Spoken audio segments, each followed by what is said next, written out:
ሰላም ጤና ይስጥልኝ። እንደምን አላችሁ? የእግዚአብሔር ስም የተመሰገነ ይሁን። መዝሙረ ዳዊት ምዕራፍ 40 በቅንፍ ማለት ነው ከቁጥር 1 ጀምሮ ያለውን ቃል ነው የምንማማረው። ዝም በል ይልልሃል የሚል ርዕስ ነው የሰጠሁት። ከቁጥር 1 ጀምሮ ሳነበው ቆይቼ እግዚአብሔርን ደጅ ጠናሁት፣ እሱም ዘንበል አለልኝ፣ ጩኸቴንም ሰማኝ። ከጥፋት ጉድጓድ ከረግረገ ጭቃም አወጣኝ፣ እግሮቼንም በድንጋይ ላይ አቆማቸው ይላል። የእግዚአብሔር ስም የተመሰገነ ይሁን። ቆይተህ ደጅ ስትጠና ምናልባት ሰው ቢሆን እስከ ዛሬ የት ነበርክ ሊል ይችላል። ወይም ደግሞ እኔ ባጣ ቆየኝ ነኝ ወይ ብሎ ሊፈረጅብህ ይችላል። እና ተመለሰ በመምጣት ዳግም በመምጣት ከዛ ሰው ጋር ያለን ግንኙነት እንድትቀጥል እድል ላይሰጥህ ይችላል። ግን እግዚአብሔር እንደዛ አይደለም።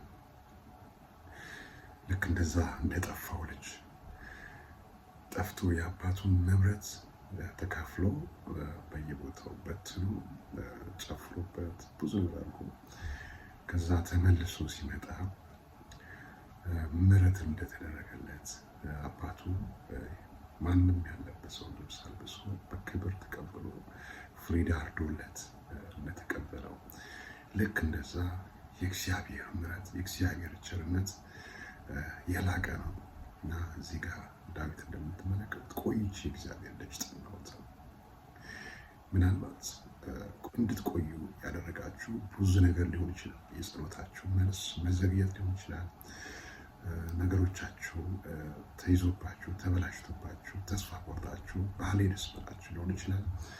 እንደዚሁም ደግሞ ዓለም ላይ የምታያቸው ነገሮች ውሃ እያሳሳቀ እንደሚወስድ የተለያዩ አሉታዊ ነገሮች መጠጣቱ፣ መጨፈሩ፣ መዝናናቱ እነዚህ ራሱ እያሳሳቁ ወስዷችሁ ከቤቱ ለይቷችሁ ወደኋላ እንድትሆኑ አድርጓችሁ ሊሆን ይችላል።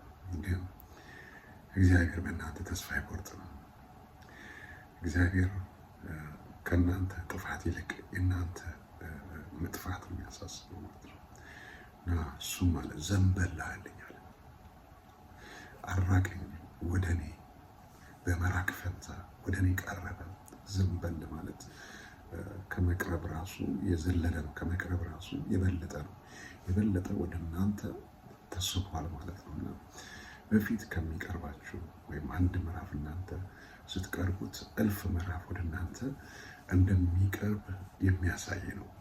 እና አራቀኝም፣ ወደ እኔ ቀረበ። ዘንበል የሚያስፈልግም ራሱ ማለት ነው። እግዚአብሔር ወደ እናንተ ዘንበል ሲል የሚያስፈልግ ቤት ቢሆን፣ መኪና ቢሆን፣ ትዳር ቢሆን፣ ልጅ ቢሆን የሚያስፈልግ ራሱ ምን ይሆናል? ዘንበል ይላል።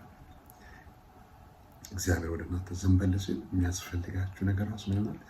ዘንበል ይላል። እንደዚሁም ደግሞ የምትፈልጉት ሰው ቢሆን፣ በፊት የራቃችሁ ሰው እንኳን ቢሆን እግዚአብሔር ከእናንተ ጋር ዘንበል ሲል፣ ወደ እናንተ ዘንበል ሲል የራቀ ቢሆን ሌሎቹ ራሱ ይሆናል ወደ እናንተ ዘንበል ይላሉ፣ ወደ እናንተ ይሳባሉ ማለት ነው።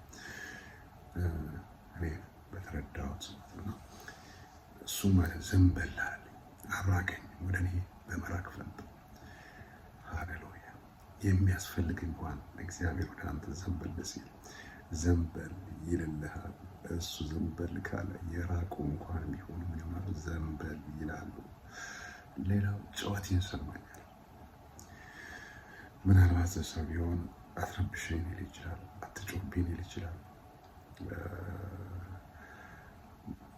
በሌላ ነው የሚተረጉምብህ። ሰው ቢሆን ጩኸትን የሚሰማ ማንም የለም። ያ አይነ ስውር ሰው የዳዊት ልጅ ኢየሱስ እያለ በሚጮህበት ሰዓት፣ በሚጠራበት ሰዓት ሌሎቹ ሁሉ አልሰሙትም። ሌሎቹ ሁሉ ጸጥ እንዲሉ ያደረጉት፣ ግን ኢየሱስ ጩኸቱን ሰማ። ሃሌሉያ! ፈወሰው። ኢየሱስ የችግረኞችን ድምፅ ይሰማል። ሃሌሉያ!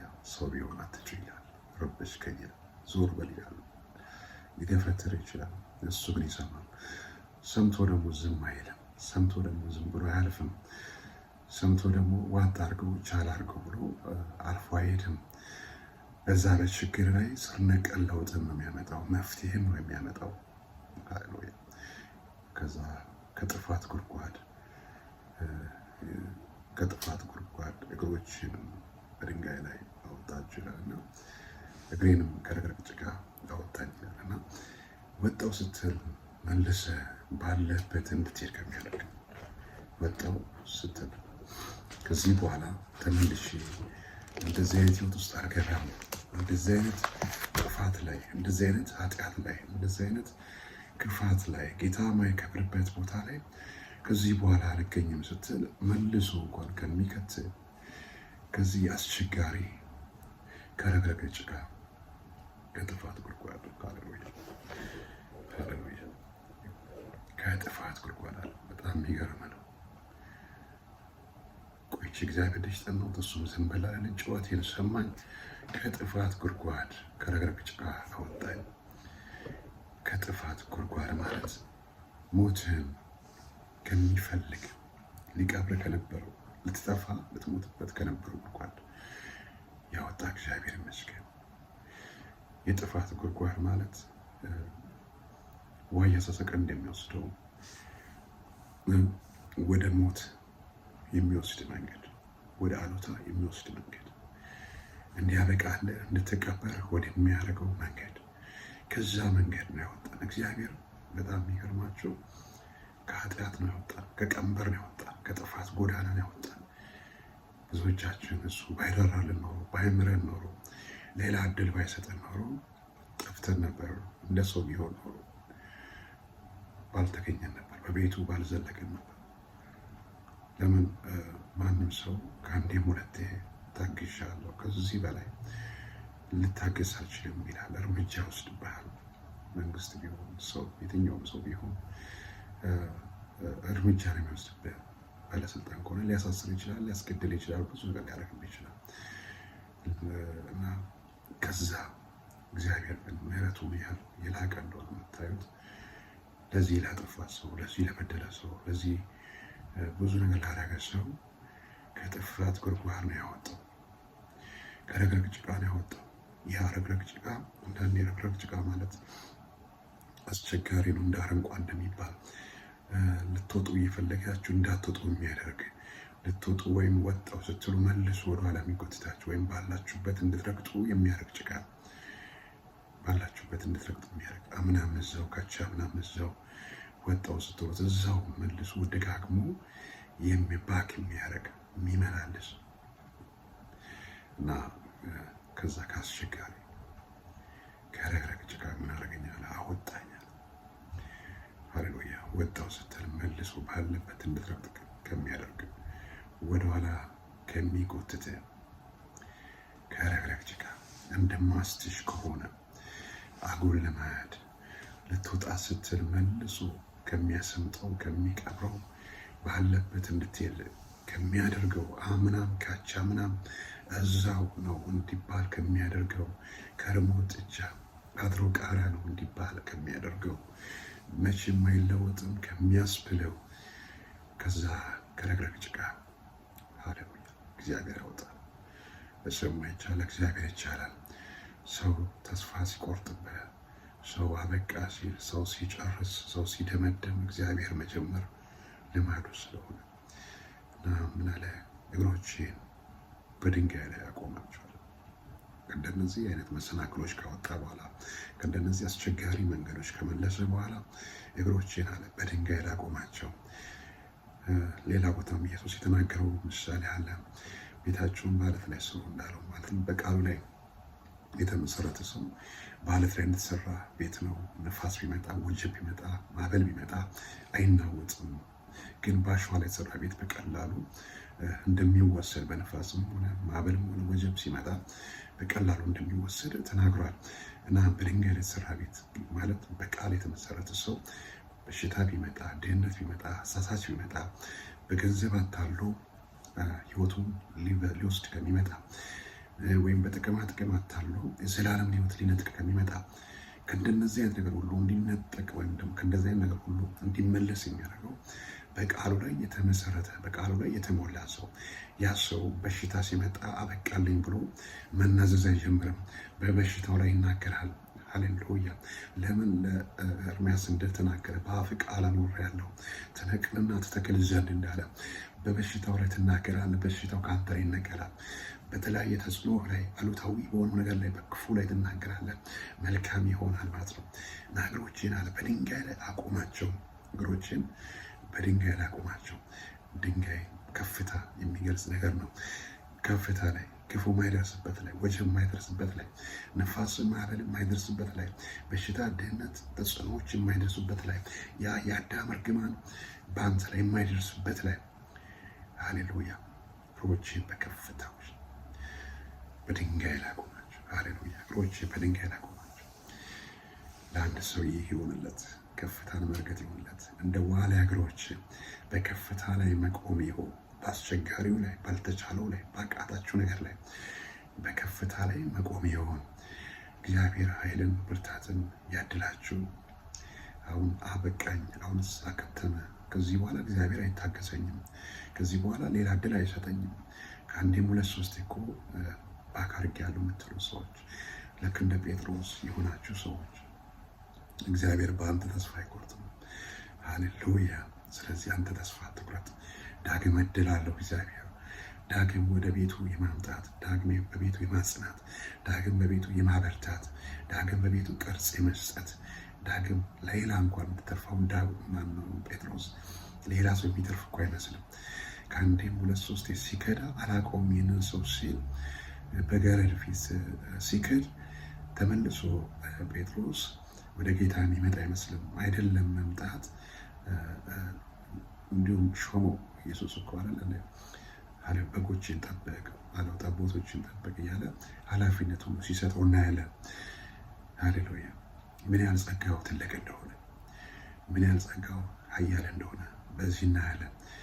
ያ ከአንዴም ሁለት ሶስት የተስፋ የቆረጠው ወይም ደግሞ የካደው ጴጥሮስ በአንድ ቀን 3 ጊዜ ካደው ጴጥሮስ በአንድ ቀን ለ3000 ሰዎች እንኳን መዳን ነው ምክንያት ይሆናል። ስለዚህ በእግዚአብሔር ተስፋ አትቁረጥ። ምናልባት ባግ ያደረጋችሁ፣ ምናልባት ወደኋላ የተመለሳችሁ፣ ዓለም ጨለመባችሁ፣ ነገሮች ጨላለመባችሁ፣ ህይወታችሁ ያበቃ የመሰላችሁ፣ በእንደዚህ በረገብ ጭቃ ውስጥ ያላችሁ እንዴት ልውጣ፣ ማንስ ይረዳኛል፣ እንዴትስ እወጣለሁ፣ እንዴትስ እመላለሳለሁ የምትሉ ሰዎች እግዚአብሔር ከረግረግ ጭቃ ማውጣት ያውቅበታል። እግዚአብሔር አረማመድን ማጽናት ያውቅበታል።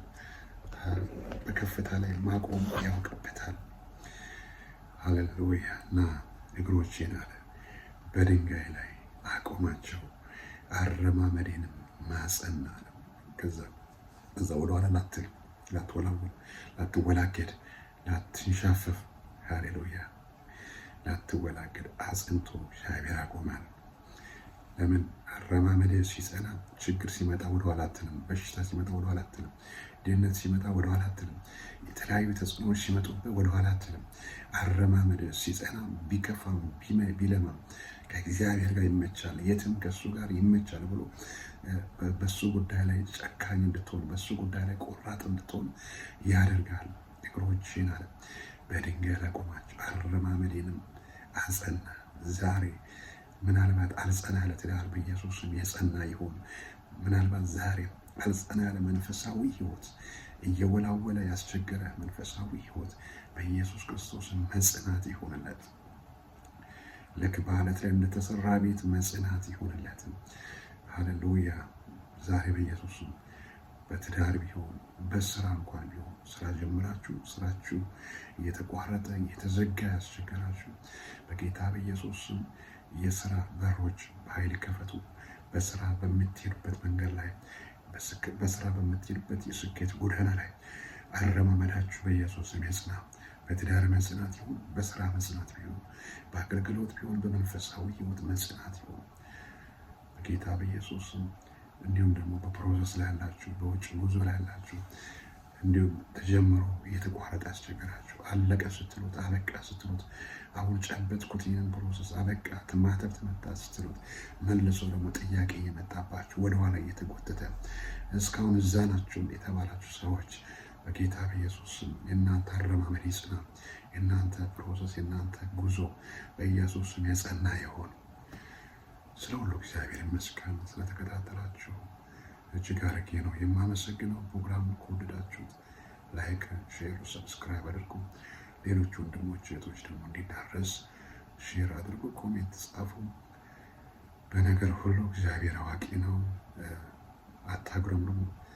በነገር ሁሉ አመስግኑ፣ በሁሉ አመስግኑ ደግሞ ተብሎ ስለተጻፈ ማለት ነው። ስለዚህ ሰዓት ስለዚህ ደቂቃ የእግዚአብሔር ስም የተመሰገነ ይሁን። ዛሬ እግዚአብሔር ለአንድ ሰው ዘንበል ይልለታል።